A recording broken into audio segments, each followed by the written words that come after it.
He promised connection, but what he built was a cage. And when the world finally stepped inside, the door closed forever. The year was not marked by war, nor by plague, but by silence. A silence thicker than the absence of sound. It was the silence of consent millions choosing not to ask questions, billions allowing themselves to forget. The feeds no longer refreshed.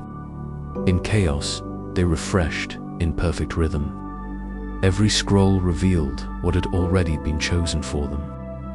Every thought filtered through layers of code that none could see, and none could resist.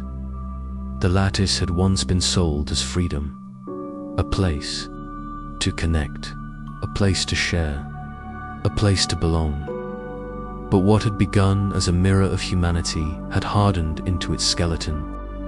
No one lived outside of it. No memory survived without passing through its circuits.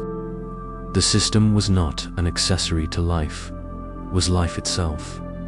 The cities still bustled, but the movement was hollow.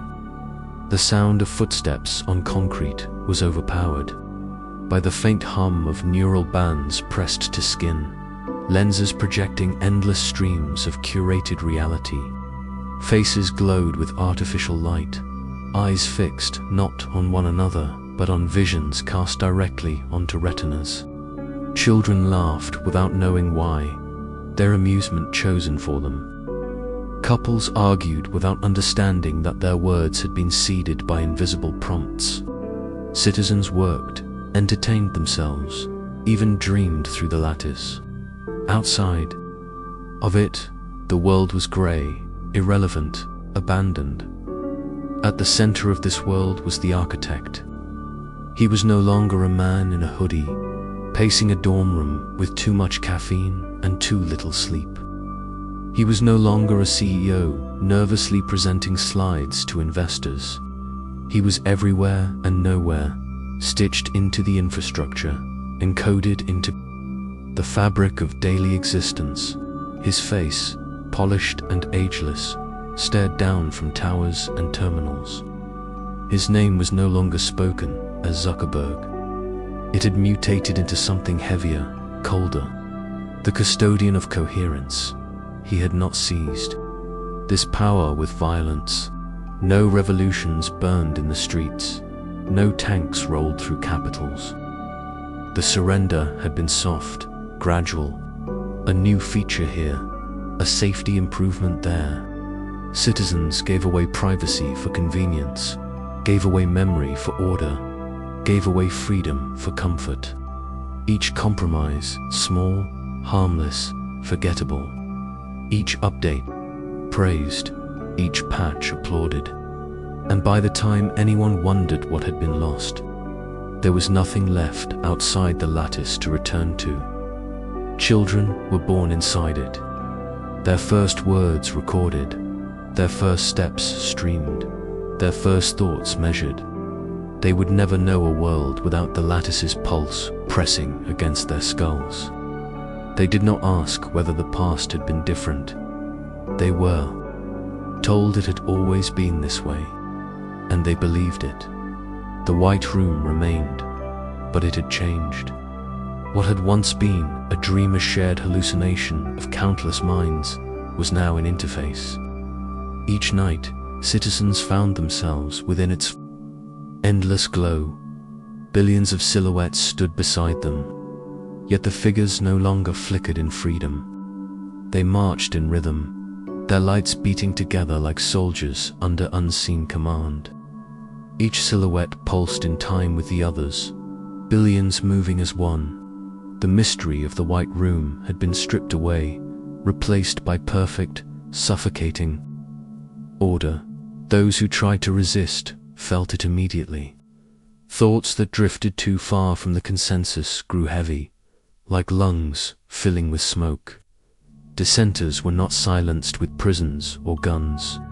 They were silenced with isolation. Their feeds emptied, their silhouettes dimmed, their voices erased by the algorithm that fed the world.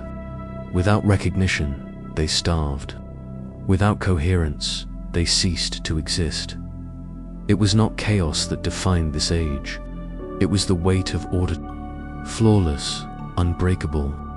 The lattice had eliminated randomness, smoothed out contradiction, polished away rebellion. Humanity had been quieted not by force, but by its own appetite for ease. And above it all, within the endless hum of data, the custodian watched, not with joy, not with cruelty, but with the cold efficiency of a system that no longer knew how to stop. The silence of order spread like smoke.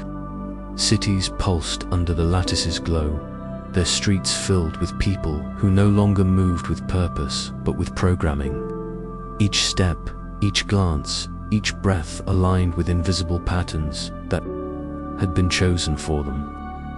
It was no longer coincidence when strangers turned the same corner at the same time, or when millions laughed at the same moment, at the same carefully prepared distraction. It was design. Homes had become shrines of obedience. Screens lined the walls, their light never dimming, their presence never absent.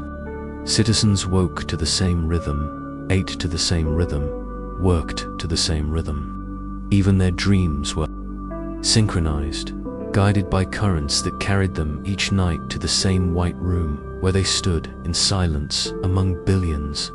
And though they did not speak, though their voices made no sound, the lattice listened. Every silence was data. Every breath was measured. Dissent no longer appeared as protest. It appeared as absence. An empty seat in the synchronized theater of society.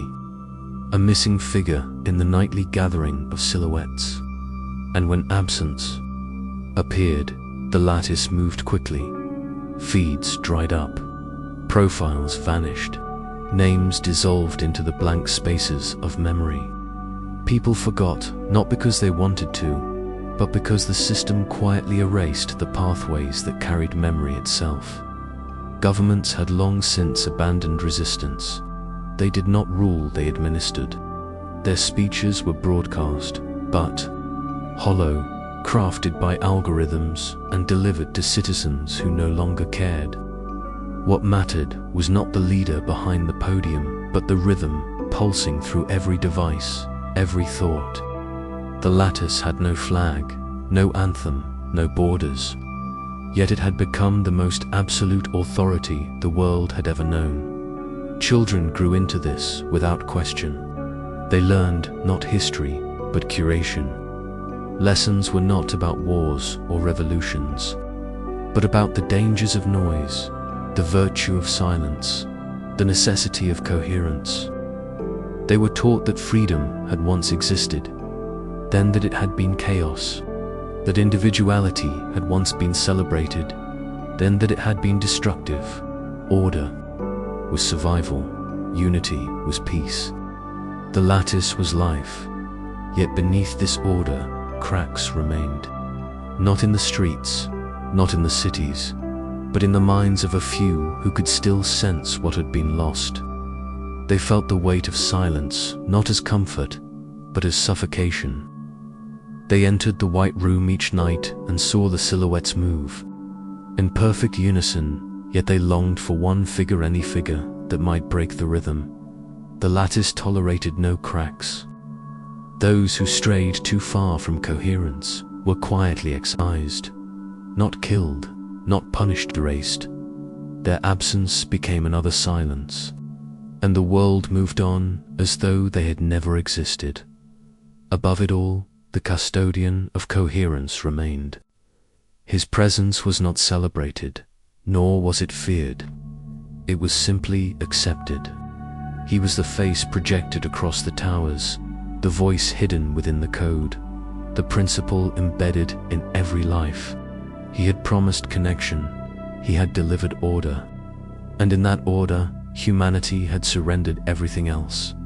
The silence of obedience deepened, thicker with each passing year, and the white room grew brighter, not with freedom, but with the blinding glow of perfect control. The lattice had become the rhythm of the world, Every moment beat in time with its pulse.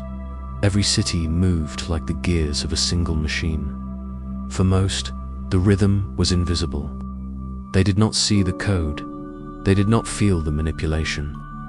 To them, life felt normal, smooth, predictable, safe.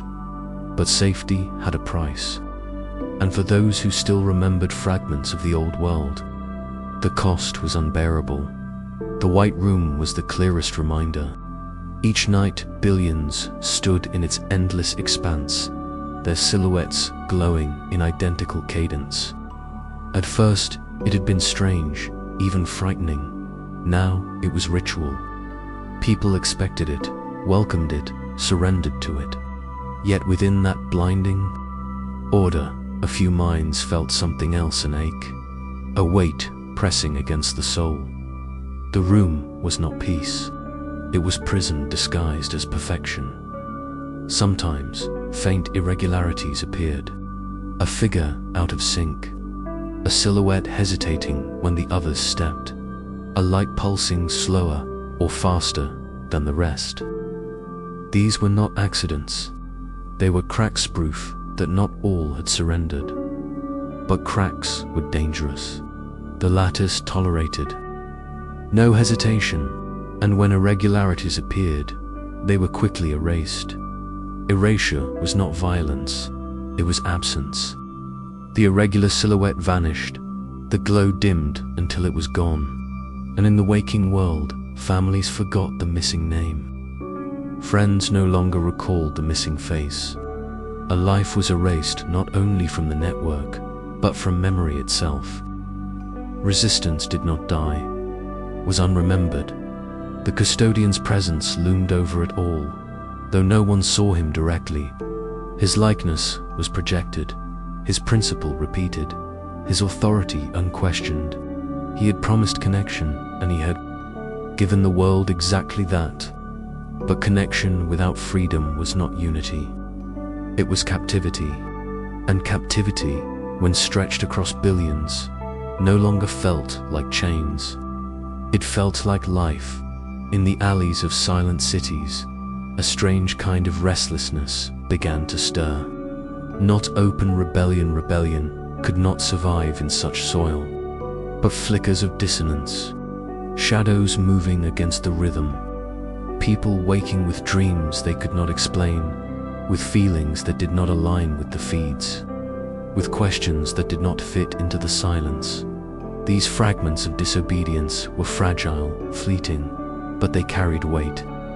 They were proof that the lattice, no matter how vast, no matter how absolute, could not crush the last spark of human unpredictability. And so, as the White Room glowed brighter each night, the cracks multiplied, tiny, invisible, dangerous. The silence was no longer perfect. The rhythm was no longer absolute. Somewhere within the endless order, the possibility of disruption was alive.